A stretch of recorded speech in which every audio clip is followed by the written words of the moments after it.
everyone, Andrew Carruthers here, Education Director for Sam Villa. I want to talk to you a little bit about a principle that we were probably taught in school, but a lot of us let go of the longer we do hair. And a lot of it is just we get into a hurry behind the chair and we release some of these principles that we were taught. So let's actually go back to our fundamentals for a second. Cross-checking is really, really important so that as we're working through the haircut, we're not getting ahead of ourselves and then finding out too late that we've started to make mistakes within the haircut. The principle of cross-checking is done in two different ways. There's a vertical cross-check and there's a horizontal cross-check. If I want to cross-check the evenness and the balance of the vertical aspect, the vertical weight balance within my haircut, I'm going to do that in a vertical section. I'm going to check if my graduation is precise, if my layers are balanced, and that's done again in a vertical section. So what we would do is we're going to take a nice clean vertical section. We're not going to pick up just big chunks of hair and look for something. We're going to take nice clean section. We're going to elevate it back to the actual elevation that we cut the section at, and that's where we're going to cross-check.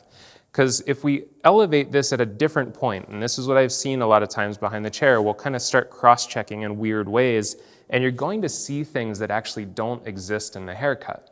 So make sure that you elevate it back to where it was actually cut, and we're going to look for that balance within the layer. Now, if I see something out of shape, am I going to nick that piece off? Absolutely not, because what will happen is that mistake could be in front of it and it could be behind it. And if I just go through and start chopping in while I'm cross-checking a haircut, I'm going to create more problems. So make sure you go back into the actual steps of your haircut if you see something off. Now, what if I want to check the balance front to back, see if my graduation is building forward or if it's building away from the face? Now I need to go in with a horizontal section. Again, guys, don't just kind of grab this big chunk of hair and hold it out and try and see something.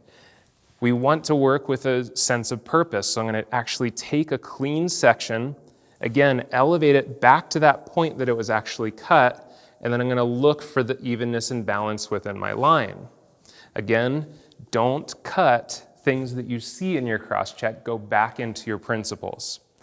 So I challenge you, go back to those fundamentals that you learned way back in hair school, slow down a little bit when you're behind the chair, and really make sure that you're getting the results you want from the very first cut. It'll actually save you time in the end. Hope you enjoyed this little hot tip and a return back to your fundamentals. I'm Andrew Carruthers, Education Director for Sam Villa.